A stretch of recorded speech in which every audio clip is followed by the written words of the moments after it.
Hello everybody, been a little while since I recorded a video, so here's what I'm working on. This is a manually operated air tank.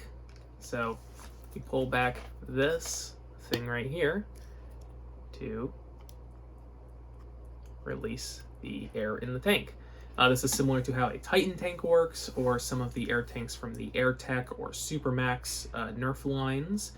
But yeah, 3D printed, uses a piece of polycarbonate tube to hold the pressure, and a aluminum barrel piece in there to act as a thing that helps the flow out of the tank be better in some way. Roboman told me to do this. Roboman's the guy that made the Cosmic Nomad air tank, and he gave me some advice when I was working on this. So yeah, this is what we got. Right now I've got a Hornet air pump on this.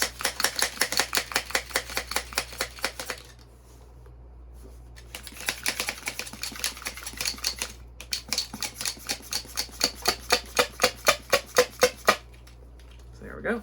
That's it all pumped up. So you can see, holding pressure.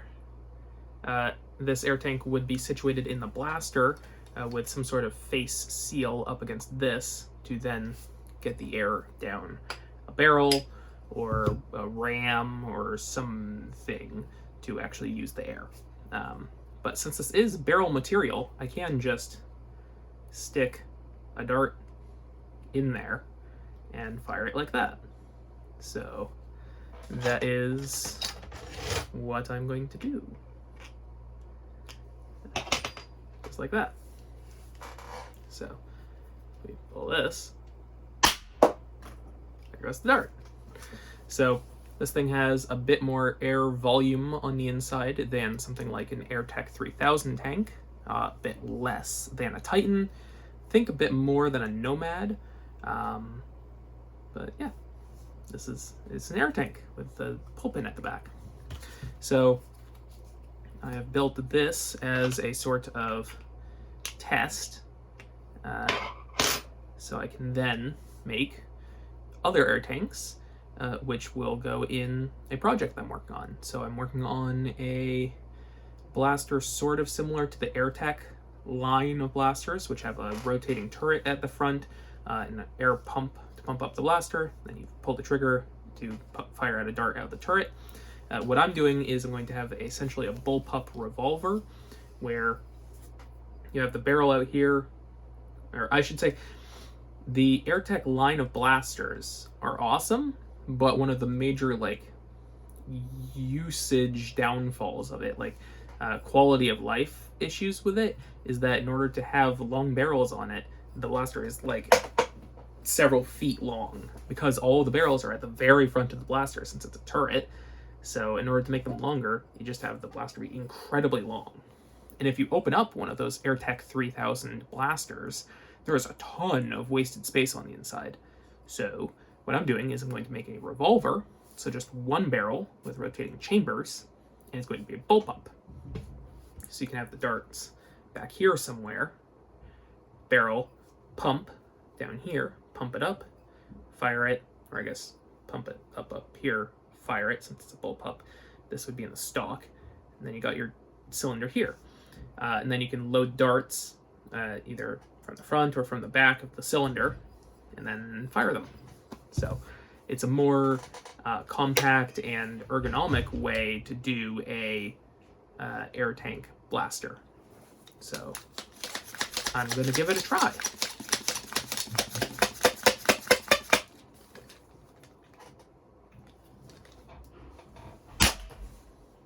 There we go.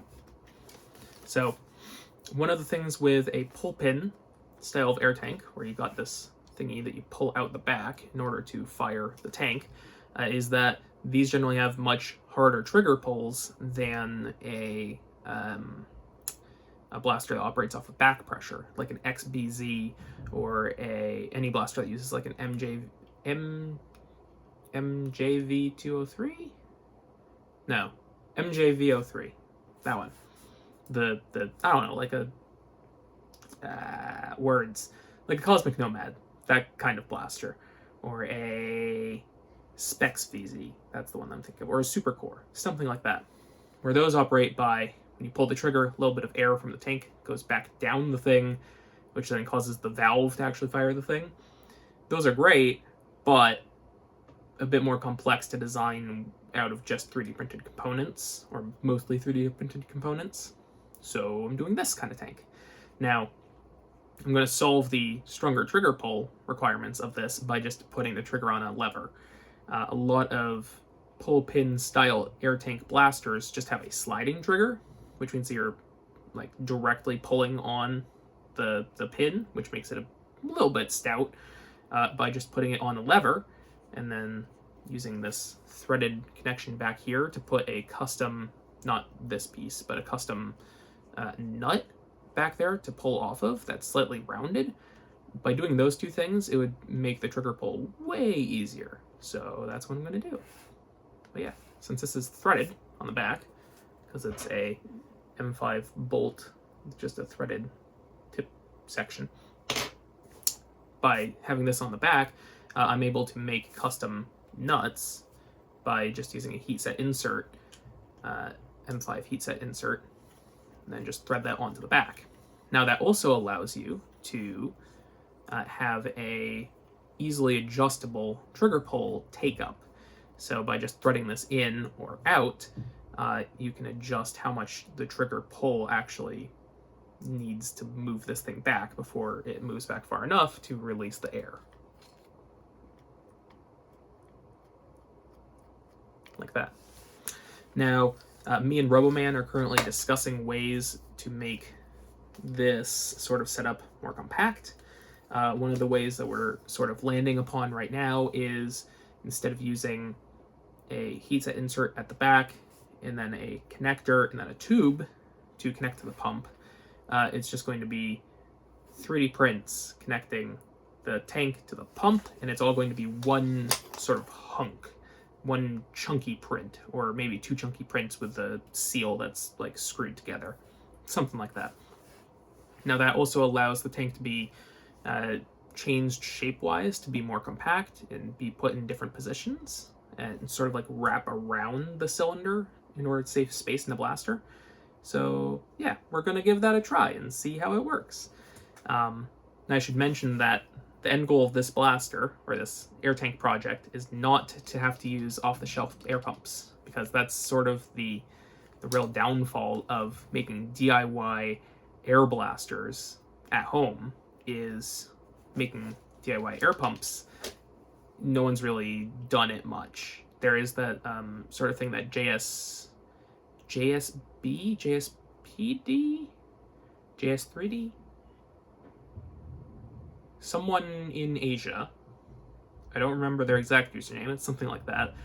They made something called the Sodamax, I think, and a few other manually pumped air blasters across the 2010s. So, but they did make their own air pumps, but those are sort of funky things. They're a bit difficult to actually make, as far as I understand it. Whereas I want something that's dumb, simple, very easy to put together, and just works. So I'm doing that. This is the Hornet air pump right now, but I do have a design for an air pump that is made by the user at home. So you use a piece of, not this kind of barrel, but the barrel used for Mega Darts for that. And then there's a 3D printed bit at the back, which hooks up to the air system. And then there's a 3D printed pump, pump head, plunger handle, or pump handle, all the bits, and a bunch of O-rings. So we're working on it. We're working on making this a sort of system that you can make at home, as opposed to having to harvest it from existing blasters, because that's what a lot of air tank powered blasters do. They either use like a Gobzuka air tank system.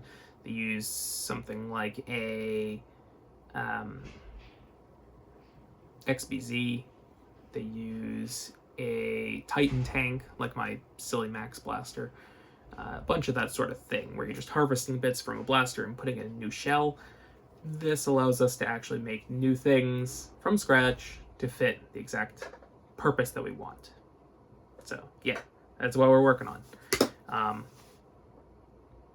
Yep, that's pretty much all I have to talk about. And I'll see if I can get some more information about this project posted, hopefully within the next month or two, as I start working on the blaster itself, or start working on new air tank designs that better fit into that specific blaster goal, as opposed to this, which is sort of like a generic air tank just to test if I can make one, which I can. So yeah, that's what I've got. That's what I've been working on. One of the things I've been working on. And I'll see you around. I'm gonna go eat lunch and then do some homework. College. Yeah, love college. Bye.